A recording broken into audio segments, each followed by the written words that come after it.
YouTube channel নমস্কাৰ আপোনালোক সকলোকে মই অন্য এটা ভিডিঅ' লৈ স্বাগতম জনালোঁ। আজি মই আপোনাৰ মাজলৈ লৈ আহিছোঁ কঁঠালৰ মুচিৰ পৰা আচাৰ কেনেদৰে তৈয়াৰ কৰে তাৰ ৰেচিপি। আশা কৰিছোঁ আপোনালোকে ৰেচিপিটো চাই ভাল পাব আৰু যদিহে ৰেচিপিটো চাই ভাল পায় তেতিয়াহ'লে মোৰ চেনেলটো লাইক কমেণ্ট শ্বেয়াৰ আৰু ছাবস্ক্ৰাইব কৰিবলৈ নাপাহৰিব। তেতিয়াহ'লে বলক আজি এই ৰেচিপিটো অকণো স্কিপ নকৰাকৈ বনাবলৈ আৰম্ভ কৰোঁ। কঁঠালৰ মুচিৰ আচাৰ বনাবৰ বাবে মই ইয়াতে এটা কঁঠাল এনেদৰে ভালদৰে বাকলিটো গুচাই লৈ এনেদৰে টুকুৰা টুকুৰাই কাটি লৈছোঁ।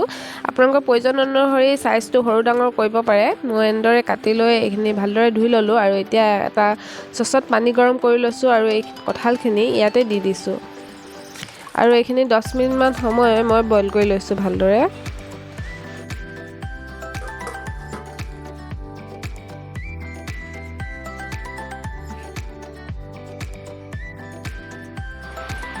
এতিয়া 10 মিনিট হৈ গ'ল। মই এইটো ঢাকন খুলি দেখিছোঁ যে ভালদৰে উতল আহি আছে আৰু মই এইখিনি সিজিছে নাই চাবৰ বাবে এখন কাটা চামুচ লৈ লৈছোঁ আৰু এক পিচ এনেদৰে খুচি লৈ চাইছোঁ। এয়া মন কৰিছোঁ যেন ভালদৰে সিজা নাই এইখিনি। কঁঠালখিনি আমাক 70% সিজিব লাগে। এইটো দেখিছে আপোনালোকে ভালদৰে সিজা নাই। মই আৰু 5 মিনিটমান সময় এনেদৰে এইখিনি উতলাই ল'ম।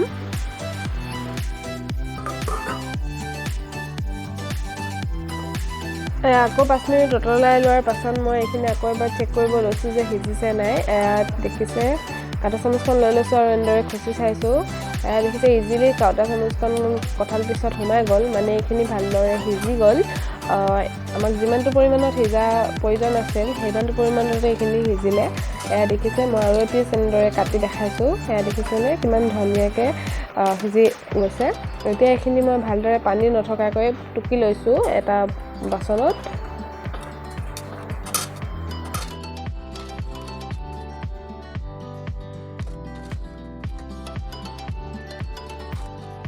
কঁঠালখিনি বইল কৰি লোৱাৰ পাছত মই ইয়াতে 2 চামুচ হালধি পাউডাৰ দিছোঁ আৰু প্ৰয়োজন অনুসৰি নিমখ দিছোঁ। নিমখটো অকণমান আচাৰত বেছিকৈ লাগে, সেইবাবে মই অকণমান বেছিকৈ নিমখ দিছোঁ আৰু এইখিনি ভালদৰে এনেদৰে মিলাই লৈছোঁ যাতে নিমখ আৰু হালধিখিনি কঁঠালৰ গাত ভালদৰে লাগ খাই যায়।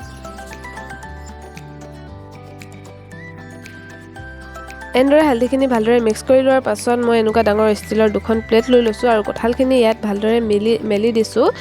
সেৰেঙাকৈ মেলি লৈছোঁ যাতে কঁঠালখিনি ভালদৰে শুকাই যায় আৰু এইখিনি মই এদিনৰ বাবে ৰ'দত দি থ'ম। আপোনালোকৰ ঘৰত যদি ৰ'দ নপৰে তেতিয়াহ'লে আপোনালোকে গোটেই ৰাতিটো ফেনত মেলি থ'ব পাৰে। মন কৰিব যাতে কঁঠালৰ পৰা পানীখিনি ভালদৰে শুকাই যায়। যদিহে এই কঁঠালখিনিত পানী থাকে তেতিয়াহ'লে আচাৰখিনি বেয়া হোৱাৰ চান্স থাকে।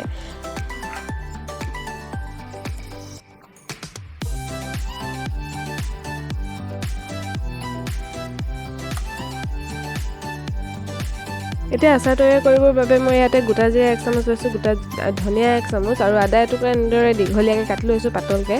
আধা চামুচ কালা জিৰা লৈছোঁ আৰু কেইটামান শুকান জলকীয়া। এতিয়া মই ইয়াতে 2 চামুচ কাশ্মীৰী লাল মিৰ্চ পাউডাৰ লৈছোঁ, আধা চামুচ হালধি পাউডাৰ লৈছোঁ আৰু আধা চামুচ নিমখ লৈ লৈছোঁ। এতিয়া এখন পেন পাতি লৈছোঁ আৰু ইয়াতে জলকীয়া গোটা মছলা যি আছিলে সেইকেইটা ভালদৰে ভাজি লৈছোঁ আৰু ইয়াতে মই কালজিৰাকেইটা ব্যৱহাৰ কৰা নাই। কালজিৰাকেইটা মই এনেদৰে ব্যৱহাৰ কৰিম নভজাকৈ। এই মছলাখিনি মই ভালদৰে ভাজি লৈছোঁ যাতে মছলাখিনিৰ এটা গোন্ধ ওলায় আৰু এইখিনি ভজাৰ পাছত মই এইখিনি ঠাণ্ডা কৰি ভালদৰে মিক্সিত দি গুড়ি কৰি ল'ম। এইখিনি মোৰ মছলা ভজা হৈ গ'ল, এইখিনি মই ঠাণ্ডা কৰি লৈছোঁ আৰু এতিয়া মই এইখিনি ঠাণ্ডা কৰি এইখিনি পাউডাৰ কৰি ল'ম। গোটেইকেইটা শুকান জলকীয়া ইয়াতে মই গুড়ি কৰি লোৱা নাই, কেইটামান মই গোটাকৈ ৰাখিছোঁ যাতে মই এটা আচাৰত ভাঙি দিব পাৰোঁ। এতিয়া মই এইখিনি ভালদৰে এটা পাউডাৰ কৰি লৈছোঁ মিক্সাৰত দি। এনেকৈ এইখিনি ভালদৰে পাউডাৰ কৰি ল'লোঁ। মই এতিয়া এখন টাৰ্কা পেন পাতি লৈছোঁ আৰু ইয়াতে 1.5 কাপ মিঠাতেল দিছোঁ আৰু এইখিনি মই ভালদৰে গৰম কৰি লৈছোঁ।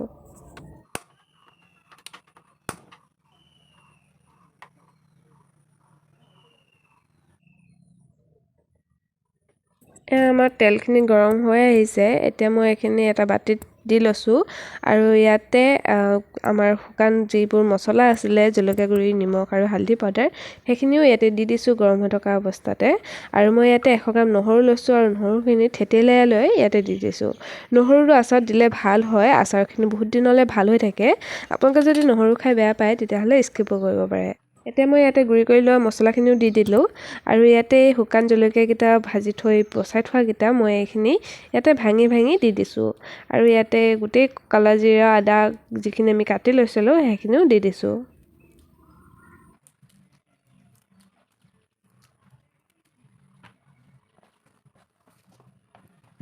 ভালদৰে মিক্স কৰি ল'লোঁ আৰু এতিয়া এয়া কঁঠালখিনি যে শুকাই লৈছিলোঁ সেই কঁঠালখিনিও ইয়াতে মই দি দিছোঁ। কঁঠালখিনি শুকাই যোৱাৰ পাছত দেখিছেনে কিমান সৰু সৰু হৈ গ'ল।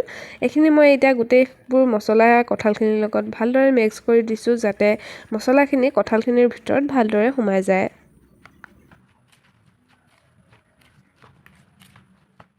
এই আচাৰ প্ৰায় ৰেডি হৈ গৈছে। আপোনালোকে এনেদৰে যদি কঁঠালৰ আচাৰ কেতিয়াও খোৱা নাই এবাৰ ট্ৰাই কৰি চাব, বহুত ভাল লাগে এই আচাৰবিধ খাই। আপোনালোকে যদি এই ৰেচিপিটো চাই ভাল পালে তেতিয়াহ'লে মোৰ চেনেলটো ছাবস্ক্ৰাইব কৰিবলৈ নাপাহৰিব।